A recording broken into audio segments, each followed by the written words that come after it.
We've just picked up the stomp tree, and now it's time to make our way over to Valley. So first, to get out of here, we have a little bit of a skip. The intended strat for this would be to head over to the right and down, fight a mini-boss, and then head out that way. But we can just walk across these spikes, taking 1 damage boost, and that's a bit faster.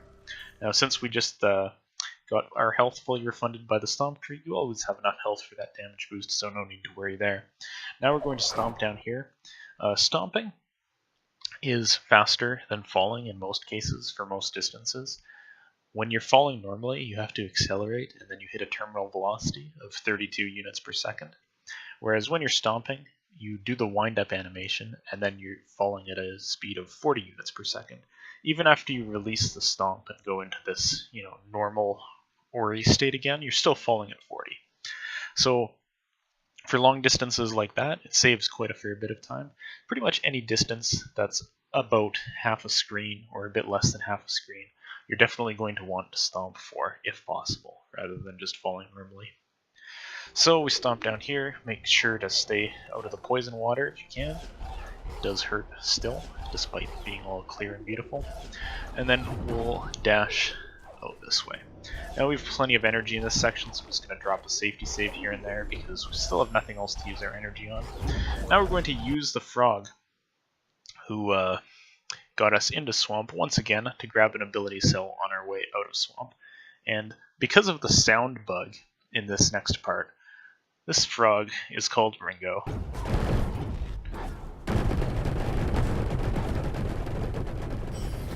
Just does a drum solo for the entire time you're there, so we're just going to bash up off of him and grab that ability cell.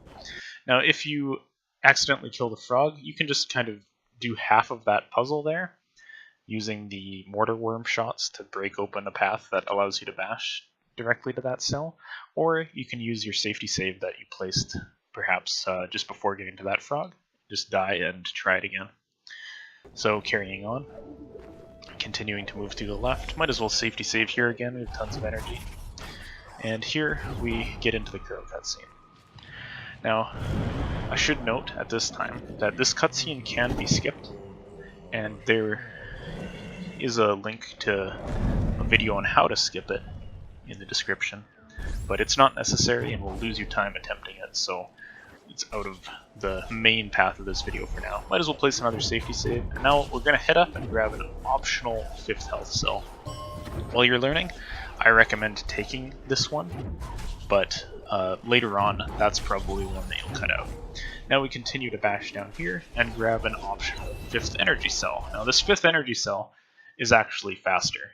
It's not necessary, but the extra charge dashes it gives you later in the run make it worth it to go down here and get. Now, at this point, you could opt to put a safety save here. It would interfere with the next cutscene skip, but the next cutscene skip only saves about 1.5 seconds, so that's not a big deal. And the spikes down to our right are one-hit kill spikes. No matter what your health is, you just die if you touch them. So this part can be a little bit of a spooky section without saves for a while. Okay. So the way that I'm going to get out of this area in the video is the fastest, and that's using a stomp stall. So the way this works is you bash on the spider, you start a stomp, you jump out of the stomp, and then that gives time for the shot to catch up to you. Now note, this only works properly if you have clean movement in and out of here.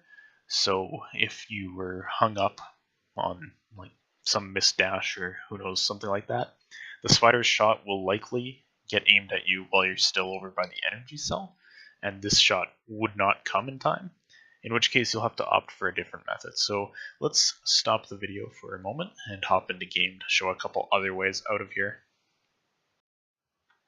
Here we are in game, and I'm just going to show a couple ways in and out of the 5th energy cell. So first up, let's say you have clean movement going in, but you just don't want to do the stomp stall. It's a bit spooky to be stomping all these instant kill spikes. You can just dash out here and then catch the shot like that, and that will get you up there just fine. Now, another one, if you're sort of the double bashing kind of guy, then you can head in here once again, and you don't want to jump out over the spikes, so let's just grab the shot and double bash it, and that gives us the same position as if we had just done the stomp stall, just with some extra bashes, but perhaps it's safer. Now, some other cases, maybe our movement is not so clean going in. So let's say we accidentally dash here and we're really slow.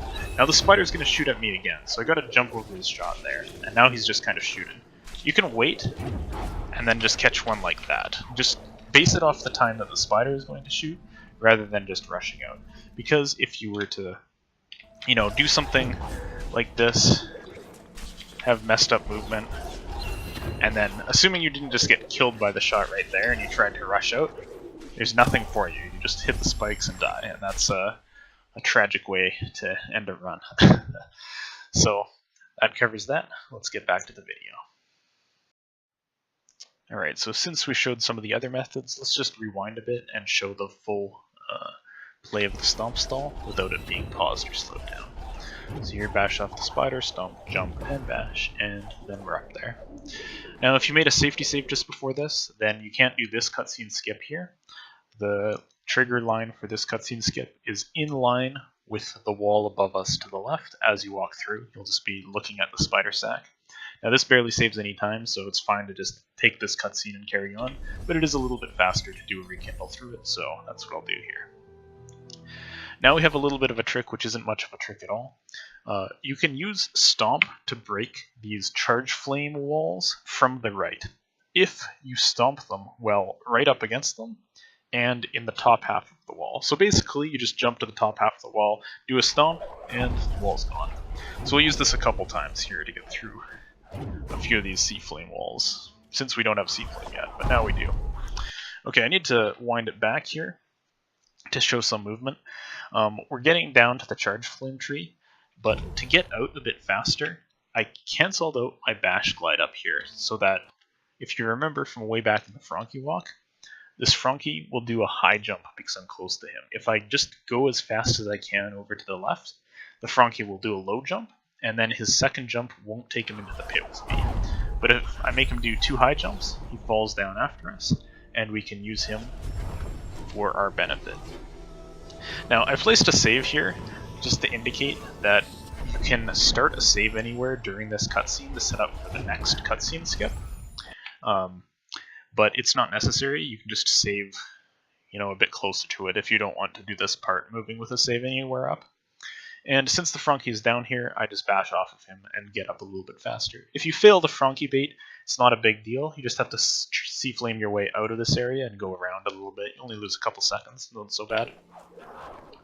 So now we're going to head up towards the Spirit Tree. The Spirit Tree cutscene is super long, and one way to get through it is to start a save anywhere, and then just do a dash glide, or just jump onto the spirit well here, and then save once you're unable to move.